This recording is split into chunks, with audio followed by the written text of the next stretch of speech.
You know, I tried my hardest, but I just didn't have that willpower to get to that coveted 69 volumes read. Hello all of my otaku friends, my name is Profitaku, and welcome back to my channel. Yes, I know it is the middle of June, but gosh darn it, I haven't done my reading log yet for the month of May, so we are going to go back in time and do this reading log. I read 68 volumes this month, a wide array of series, some brand new releases, as well as a lot of bigger series, including finishing my #1 manga of all time, so stay tuned.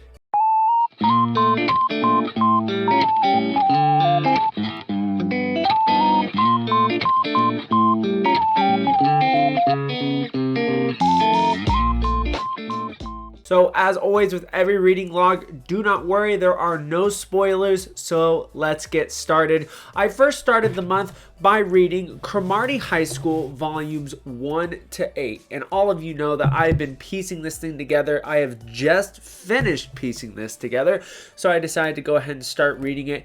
And basically, I was hoping that the humor was going to be like GTO, just really dumb, stupid, raunchy-esque humor. And you know what?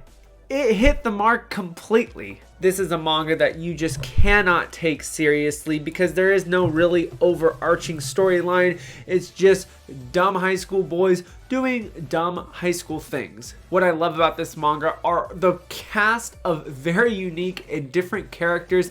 Everybody's got their own little personality. For example, you've got Mekazawa, who's this robot who thinks he's a human, but then everybody's trying to see if they can tell him that he's a robot. Then you have a gorilla who is a student at the school. You have this middle-aged hairy man named Freddie who looks like Freddie Mercury, and he's just completely silent, but really just I just can't even tell who he is. And then you've got the wide cast of high school students. It's really a lot of fun. Weeabra, Man Manga Boy, Jerry from Waifu and Me, we all love this manga. I highly recommend it if you can pick it up. It's pretty out of print, but it is definitely a fantastic comedy manga. You won't be disappointed. So next up is a Viz release, Record of Ragnarök Volume 2. I'll be straight honest with you, I was not impressed with Volume 1. I thought it was completely overhyped. I just thought it was just a really shallow beat 'em up type of thing, which honestly it still is,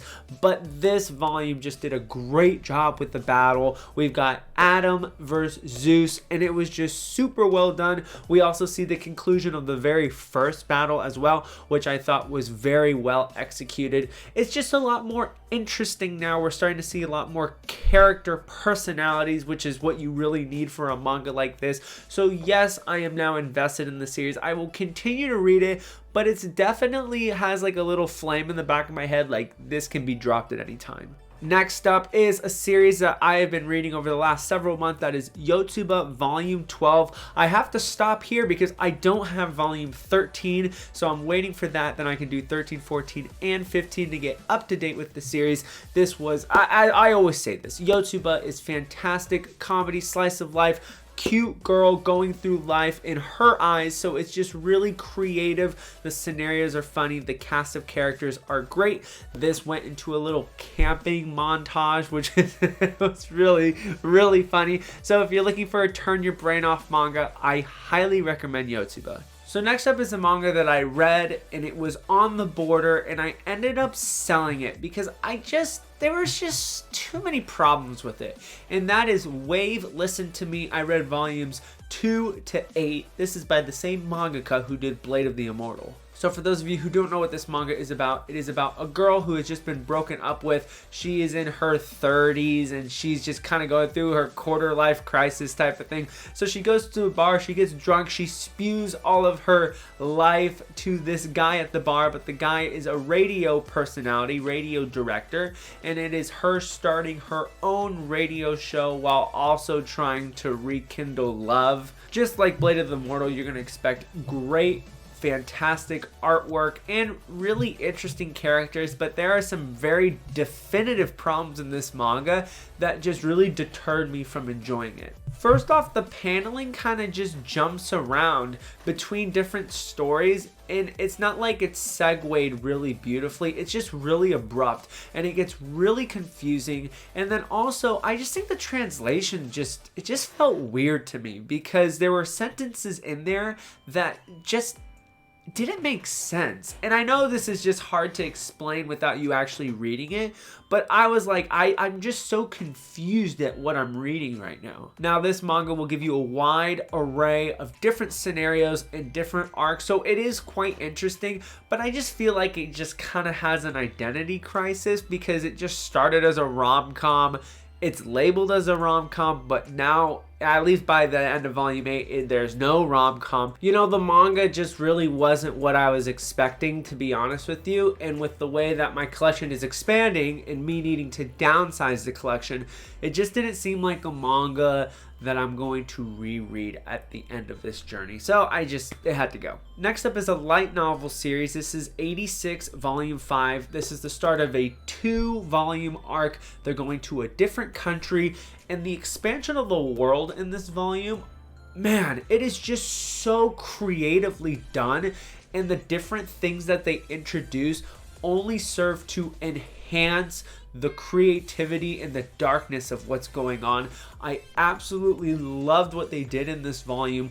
And with the battle scenes, man, there's one scene in here at the very end, and when this gets animated, it's going to be one of the most dark, messed up, and gruesome things that we'll probably see in anime. It's just so cool. I couldn't put the book down. You know, with this light novel series, I just have to start reading it, because when I start reading it, I literally cannot stop reading it, and I also can't stop thinking about it, which is, I think, what makes a light novel series really, really fantastic. Next up is a manga that everybody bought and nobody's reading. I bet you it's on everybody's shelf, and that is Aria the Masterpiece. This is the new anniversary editions by Tokyo Pop, or like the final reprint. So this is 1 and 2, which is technically labeled Aqua. This is the prequel to Aria the Masterpiece, which is really only 12 volumes long. So this is the 2-volume prequel. It's not a prequel. It's just basically setting up what's kind of going on in this world. And honestly, Aria the Masterpiece is not for everybody. I'll be straight up honest with you, because it is super slow. It is slice of life to slice of life. So if you don't like slice of life, and you don't like any action at all, there's no action, there's nothing really, just like, whoa, it's just slice of life, chill out. So if you're not into slice of life, you're probably going to not like this, to be honest with you. But what I will say, and I thought about this a lot, why is Aria the Masterpiece so highly rated on my anime list? And I think it's because of this. Because with slice of life series, a lot of them are very cookie cutter. They're very much the same. You know, school life, whatever. But with Aria the Masterpiece, I think what this does is it takes this world and it creates these episodes which are used to enhance the world and get us to know a little bit more about what this sci-fi futuristic world is about. And I think that's really, really cool, and what makes me want to continue to read more. The artwork is fantastic. The characters are super cute, so that really helps the cause as well, because that's kind of the death of a slice of life series if the characters suck. But I think the world is what makes this so highly rated. But if you're not in a slice of life, you're probably not going to like this, to be honest with you. So here we go, we're on the last stack. This is My Dress Up Darling Volume 5. And you know what? I got on the Dress Up Darling train before the anime came out. I knew this was going to be a super hit. I've been waiting for Volume 5 for months. This is actually covered in the anime, so actually the manga is a bit behind, believe it or not.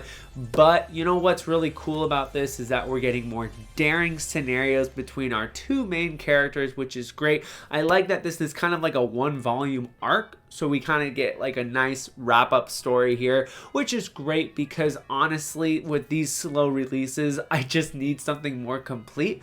But this is a great read nonetheless. I love Dress Up Darling, and I can't wait for the next volume. Next up is Shaman King. This is omnibus, I don't know, 7 7 or 8. This is volumes 19, 20, and 21. It seems like I read one of these a month. I have the same things that I've said before. It's great. It's shonen action tournament fight, so you get what you get, but it is good old-fashioned fun. I can turn my brain off. This is actually like a prequel volume type of thing, so think like volume 0 for like Jujutsu Kaisen. So we got that. We got some more backstory, which I think is really going to wrap into what is going on at the end of the series. So I'm super excited to see how that plays out.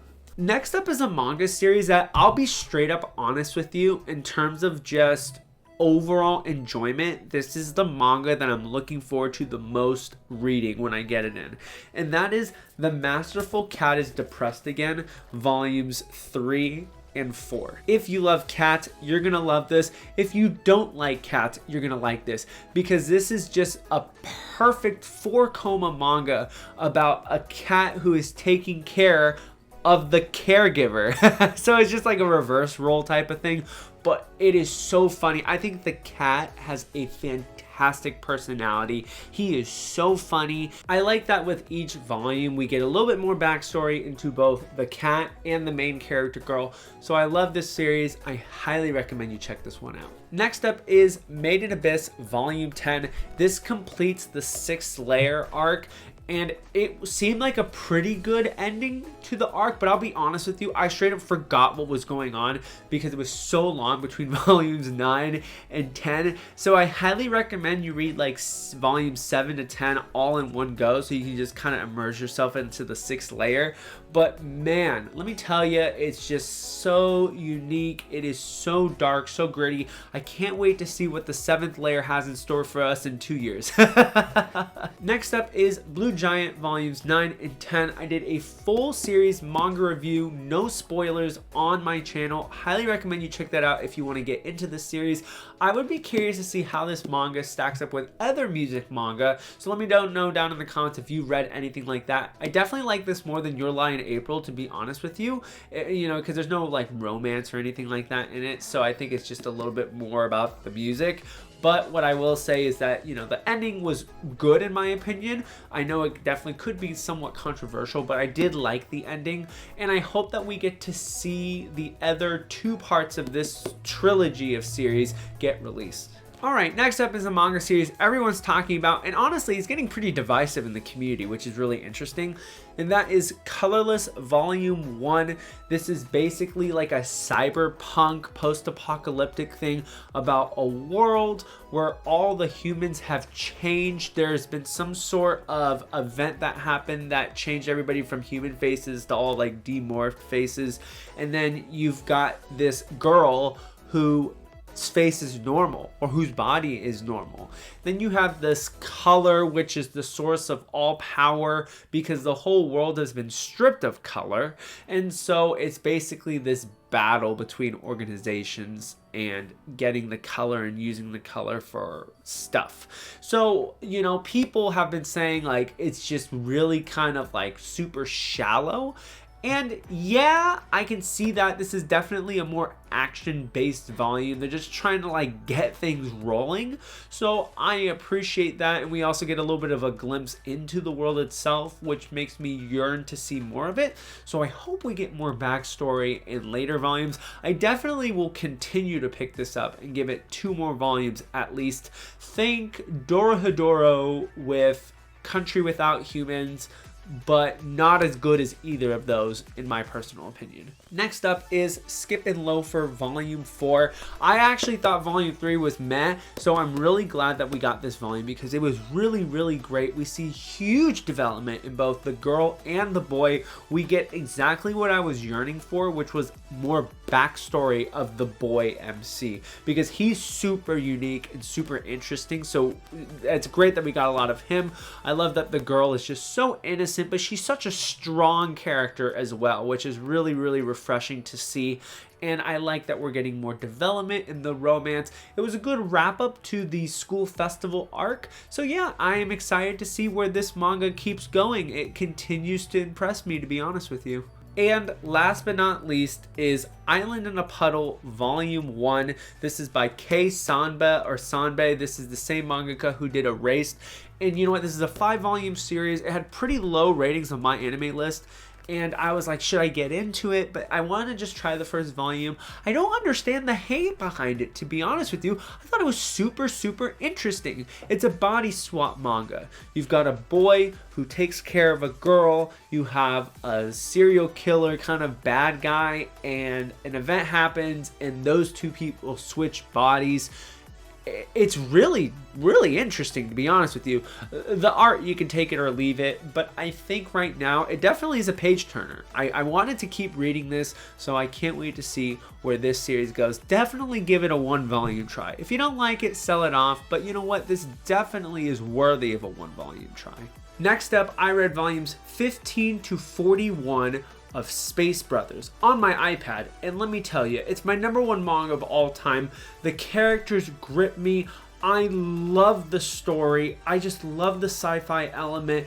I was so interested in learning about NASA and JAXA. I love the new components of exploring space. It was just so interesting, and every single arc, every single chapter got better and better and better. I don't think this manga will move from my top 3. I think it will stay in that top 5, definitely in that top 1 spot. I just can't see anything beating it. Please, please, I implore you to check it out. Check out my first impressions review of the manga series, because I think it's going to give you a good glimpse into what to expect with the series. And that is it for my manga reading log for the month of May. Now, in the month of June, I've already read like something like close to 40 volumes. It's pretty nuts already. But you know what? I am just on a reading binge. I'm loving what I'm reading.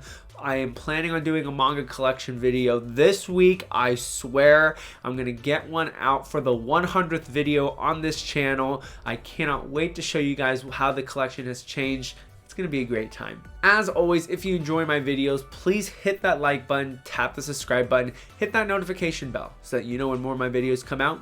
And I will see you in the next one. Take care now. Bye-bye.